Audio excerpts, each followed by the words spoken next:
Namaste friends, Happy Maha Shiva Ratri. On this very auspicious occasion, I want to share what Shiva himself taught Maharshi Vasishtha about the supreme method of formless worship. But before I get into it, I want to share a story that illustrates what people may misunderstand formless to be. I once met someone from another state at a housewarming party near Boston. He said he is a spiritual teacher in a particular spiritual organization. I said, "Oh, that's nice." And then a friend who was sitting with us, he revealed that I was also interested in spirituality. Then the visitor asked me, "What practice do you engage in?" I replied, "I do a homa every day." He said, "Oh, we don't do rituals, we meditate." I said, "Oh, that's great. I also meditate in front of fire as the Purnahuti burns." He said, "Oh yeah, but we don't meditate on any forms, we meditate on the formless." I started the conversation without interest. But the thing is, the dismissive look on his face when I mentioned Homa, and the proud face he made when mentioning formless meditation, signaled me to engage him further. So I inquired, how do you meditate on the formless? He explained, "We imagine a big reservoir of energy above us, from which we are deriving energy and refilling ourselves with energy. As you meditate, you refill yourself with energy, and that empowers you." I decided to give him a piece of my mind. I said, "Well, whether you specifically visualize like that or not, there is an infinite reservoir of energy that supports every desire, every awareness, and every action that every being in this cosmos engages in. Whether a yogi meditating on the formless or a pig is eating junk from the gutter, the same cosmic energy drives both the actions." And I said one last thing. Even your act of visualizing that there is a big reservoir of energy from which you are drawing energy is driven by the same cosmic energy. By the way, the energy you are visualizing is a form too. This is not really worshipping the formless. When I said that, he said, "Oh, I assume that you are just a ritualist when you said that you do Homa." So basically, he wanted to educate me on formless meditation. He said, now he understood that I'm not just a ritualist and I also know Vedanta. Now, let us step back. What is form? Even light, sound, and energy is a form. Form is not just a human-like form. The real formless supreme being is the source of all forms, all lights, all sounds, all kinds of energy, or any other entity that we can perceive or contemplate or discuss. Then, how do you worship the formless supreme God? This is what Shiva himself taught Vasishtha in Yoga Vasishtha. By the way, Yoga Vasishtha is a terrific text. It's a superb text of Vedanta, but not just pseudo Vedanta or the dumb, mindless Vedanta that many people engage in these days. It is really the essence of Upanishads. The basic story is this.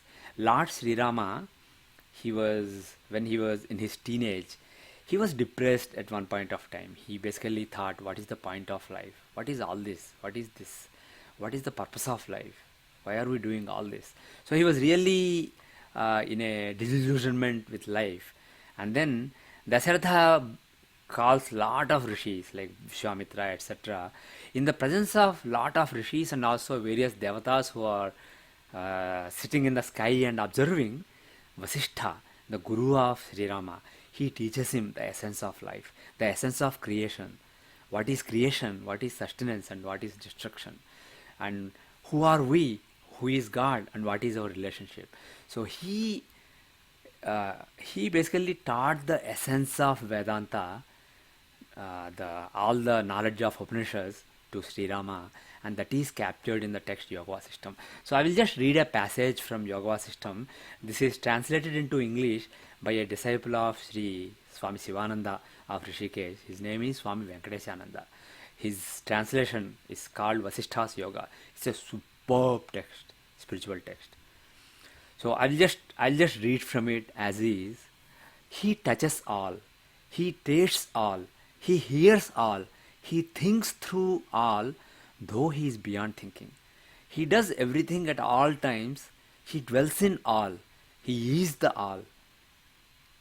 Thus should one contemplate him. This is basically the Ishvara. Again, reading from the book.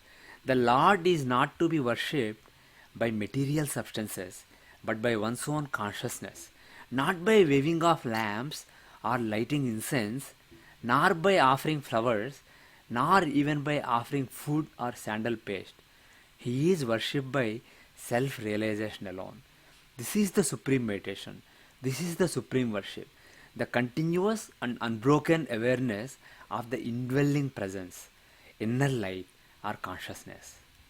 Now, of course, this is too hi-fi, but he makes it clearer in the next paragraphs. While doing whatever one is doing, seeing, hearing, touching, smelling, eating, moving, sleeping, breathing, or talking, one should realize one's essential nature as pure consciousness and offer those actions as worship to Lord. His worship is performed day and night perpetually with the objects that are spontaneously and effortlessly obtained, and are offered to the Lord with a mind firmly established in equanimity and right spirit. The Lord should be worshipped by means of all enjoyments that the body enjoys, through eating, drinking, being with one's consort, and such other pleasures. The Lord should be worshipped with illness and every sort of unhappiness or suffering one experiences. The Lord should be worshipped with all of one's activities, including life and death. The Lord should be worshipped with one's poverty and prosperity. The Lord should be worshipped with friendship and love, and even with fights and quarrels, as well with sports and other pastimes, and with manifestations of the emotions of attraction and aversion. The Lord should be worshipped with all kinds of pleasures that come to one unsought, whether those pleasures are sanctioned by the scriptures or forbidden by them. The Lord should be worshipped with those which are regarded as desirables and others which are regarded as undesirable, with those that are considered appropriate and others that are considered inappropriate. For this worship, one should abandon what is lost or unavailable, and one should accept, receive and use what is available and comes to one spontaneously and unsought. Now let us understand it a little better. Basically, one should accept every experience that comes to one unsought. Of course, when I say unsought, it is possibly as a result of some desire and effort from the past. It's coming with a delay basically. You desired something and you put effort in the past, so it's coming to you. But right now, it is coming unsought. So whatever you get unsought in your current circumstances, accept it and engage in every action that seems natural and spontaneous in the current circumstances.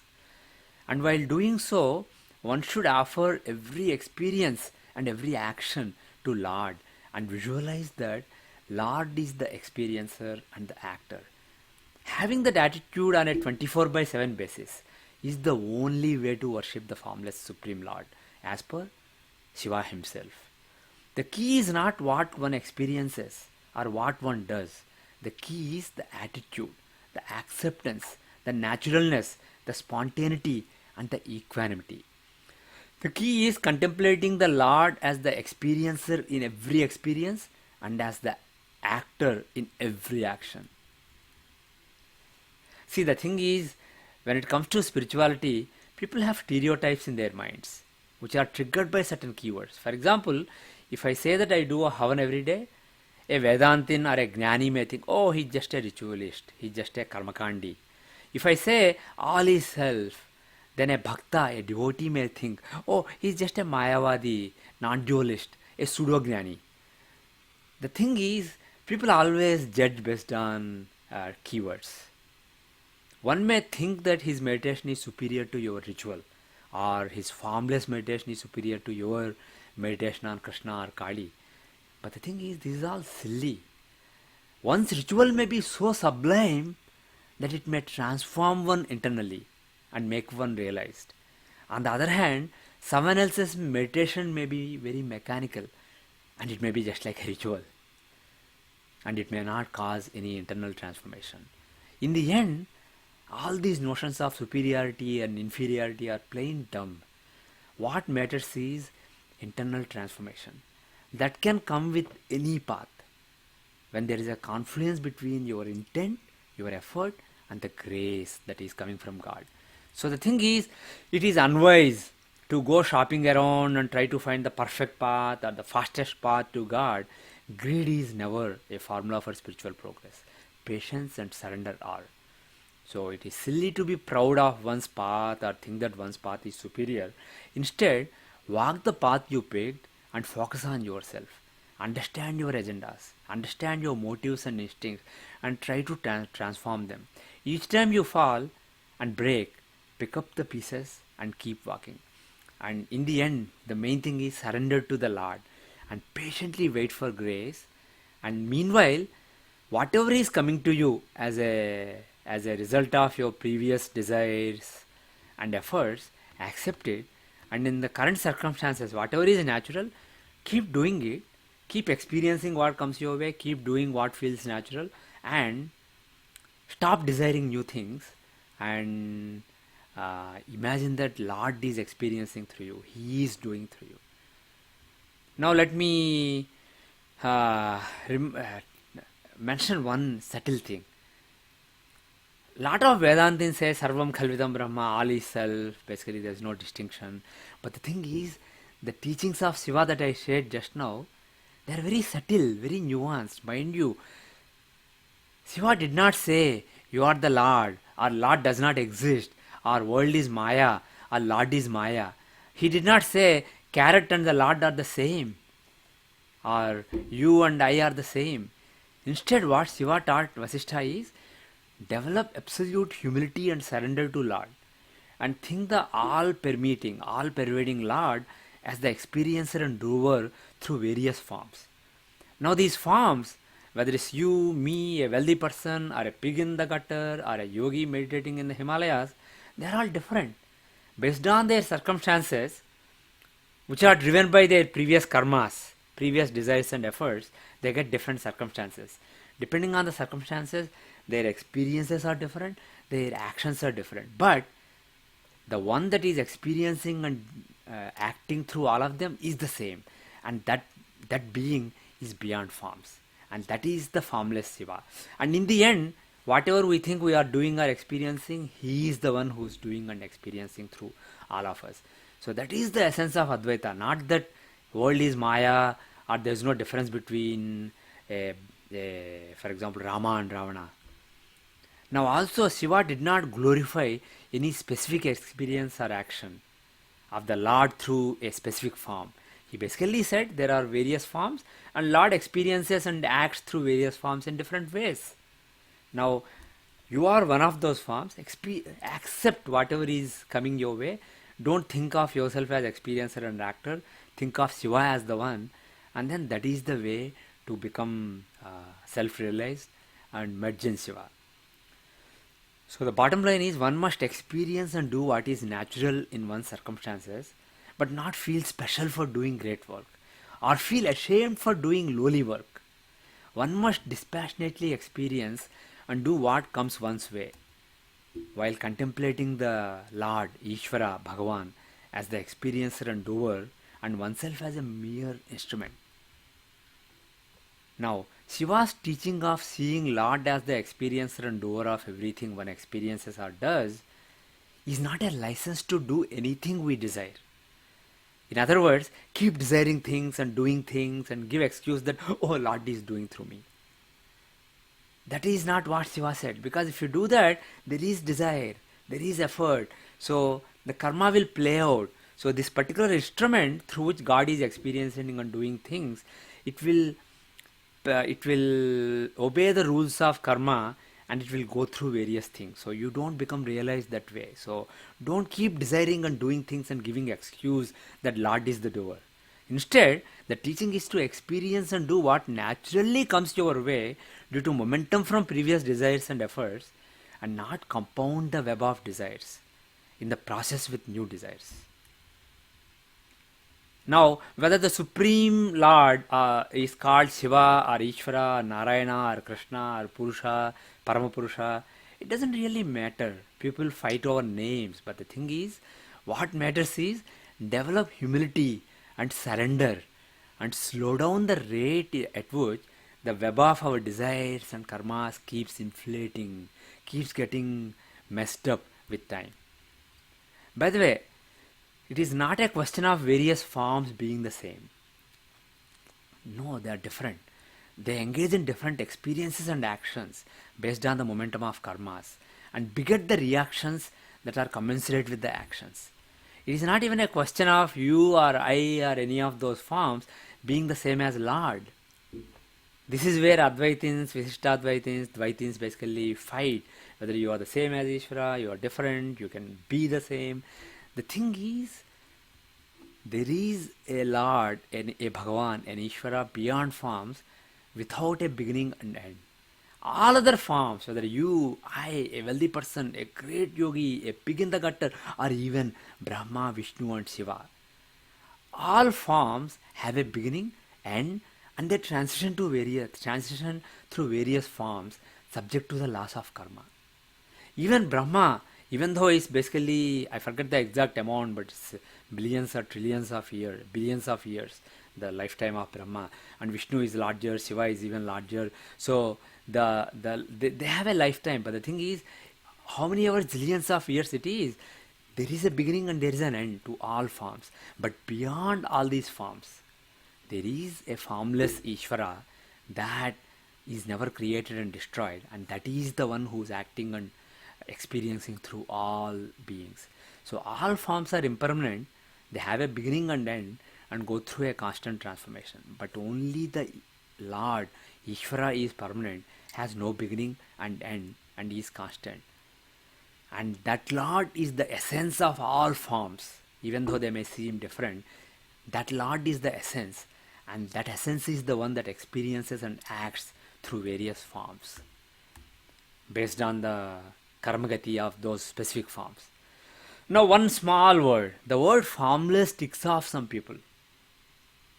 The real point is not whether Lord has a form or not. After all, Lord experiences and acts through all forms. So some people think that formless is like very low, like you are talking about less, not having something. So it's basically it's a pejorative term. But the thing is, the formless Lord experiences and acts through all forms. He is simply beyond forms, not restricted to a form and the momentum of karmas of a particular form. The real essence is that the complete potency of Lord is beyond our mind's ability to conceptualize, formalize, or perceive. At the same time, Lord is in all forms that we can conceptualize, formalize, and perceive. So that's the bottom line. One last but important word. Now, people fight about Dwaita, Visishtadwaita, Adwaita philosophies, but in my humble opinion, thinking of those differences and debating about them is futile as far as your spiritual progress is concerned. It's a nice intellectual activity, but it doesn't help your spiritual progress. I gave an analogy in the past. Dwaita, Visishtadwaita, Kevaladwaita, Shuddhadwaita, etc., all these various philosophies, they are like different auspicious places in Kashi, in Varanasi. Like Annapurna temple, Vishwanath temple, Manikarnika Ghat, Kal Bhairav temple, Sankat Mochan temple, Mrutyunjay temple, etc. You can debate what is the best place to sit and meditate or do a havan, etc. You can debate, but the thing is, it won't help you. Instead, if you start your journey to Kashi, you will benefit, because once you go to Kashi, you can finalize whether you want to be at Sankat Mochan or Kal Bhairav or Manikarnika Ghat or Vishwanath temple. You can or Gauri Kedareshwar temple. You can basically decide there, because they are all very close. You may think that they are all far apart, but they are actually very close compared to where you are. Suppose you are in Boston or Chennai or Kolkata or Mumbai. From there to go to Kashi will take a lot of time, lot of effort. Flight, train, bus, auto, etc. So you start the journey, and then once you go to Kashi, you can figure out what is the best place for you to sit. So similarly, instead of debating whether Dwaita, Visishtadwaita, Kevaladwaita, Shuddhadwaita, etc. is correct, start your journey. Do some practice. So, what I recommend is you should stop debating and do sadhana in whatever is your chosen path, with whatever is your belief system. Do not waste time trying to convince others. Then one will anyway realize that these theoretical differences are pretty minor as one reaches Kasi or Vicinity, figuratively speaking. So just like once you reach Kasi, you realize that, oh yeah, Annapurna temple and Vishwanath temple are very close, or Vishwanath temple and Manikanga Ghat are very close, they are not really that far. Similarly, once you start making progress spiritually, you realize that the differences between these are very slight, and in the end, it doesn't really matter. So keep doing your sadhana. And what I mentioned as formless sadhana, if you can, it is basically an attitude. It's basically an attitude in living life. So I hope that you can incorporate that into your attitude to some extent and progress spiritually within this lifetime. Thank you very much. Again, my best wishes for a very, very blissful Maha Shiva Ratri. Thank you very much. Om Tat Sat Sarvam Sri Krishnarpanamastu. Loka samasta sukhino bhavantu, sarve jana sukhino bhavantu, yavat bhumandale sanatan dharmo vardhatu, viseshatah bhartakande, Amerika varshe, Tibet rashtre cha. Om Shanti Shanti Shanti.